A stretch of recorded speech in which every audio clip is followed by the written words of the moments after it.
மேட்டுப்பாளையம் அருகே அமைந்துள்ள சஸ்தாகோவில் நீர்த்தேக்கமும் அதன் இயற்கை எழிலையும் நம் காணொளியில் கண்டு வருகிறோம். இந்த காணொளியில் வனத்துறையின் அனுமதியோடு அவர்களின் வாகனத்தில் பயணம் செய்து சஸ்தாகோவில் ஆற்றின் அழகை கண்டு ரசிக்கலாம்.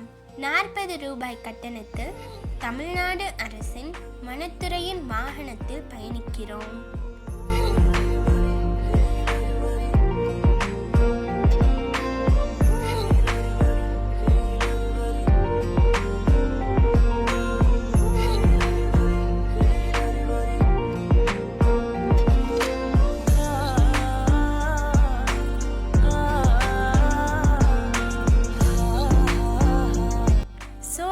சாவடியில் இருந்து வனப்பகுதிக்குள் சுமார் 2 கிலோமீட்டர் தூரம் பயணித்த பின்பு நாம் சஸ்தாகோவில் ஆற்றின் நுழைவை அடைகிறோம்.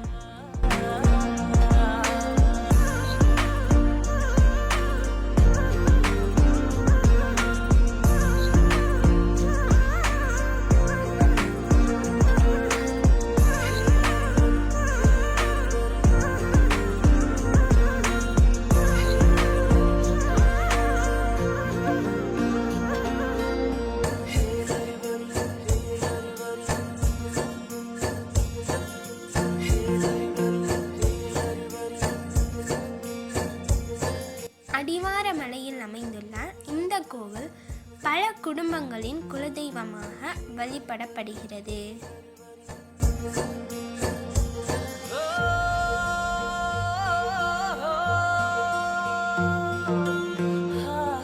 சபரிமலை ஐயப்பன் கோவிலுக்கு நேர் கிழக்கில் மேற்கு தொடர்ச்சி மலையின் அடிவாரத்தில் இந்த கோவில் அமைந்துள்ளது.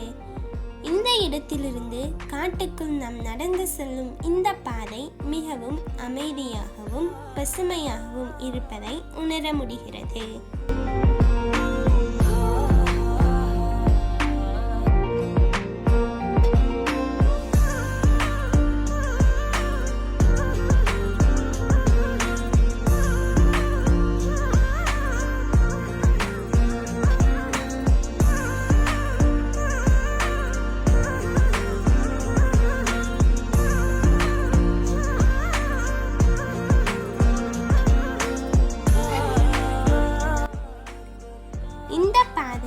முதலில் நம்மை ஒரு சிறு வழுக்கு பாறையின் அருகே நம்மை அழைத்துச் செல்லும். இந்த இடத்தில் பாறையின் மேலிருந்து வழுக்கி தண்ணீரில் விழுந்து குளிக்கும் அனுபவம் நம்மை குழந்தையாகவே மாற்றிவிடும். இங்கிருந்து இன்னும் கொஞ்சம் மேல் நோக்கி நடந்து போனால் நாம் இந்த அழகிய சிறு குறு நீர்வீழ்ச்சிகளையும் அதன் கீழுள்ள இயற்கை நீச்சல் குளத்தையும் காணலாம். இதில் குளித்து மகிழும் அனுபவமே தனி சுகம்தான்.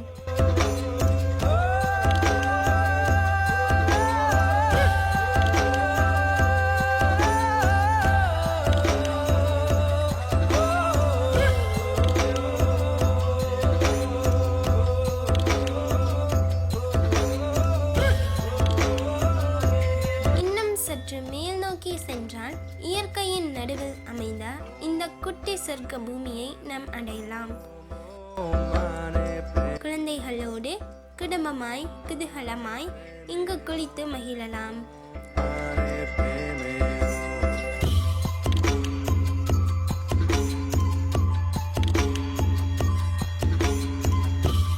பலரும் பார்க்காத அனுபவிக்காத இந்த சஸ்தாகோவில் ஆற்றின் அழகை நாம் இந்த காணொளியில் முழுமையாக கண்டு ரசித்தோம்.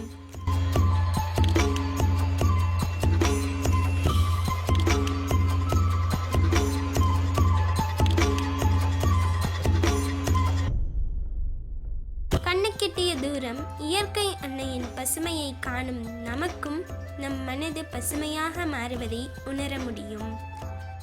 இன்னும் நமக்கு தெரியாத பல இயற்கையான இடங்களை இனிவரும் அடுத்த காணொளிகளில் காண்போம்.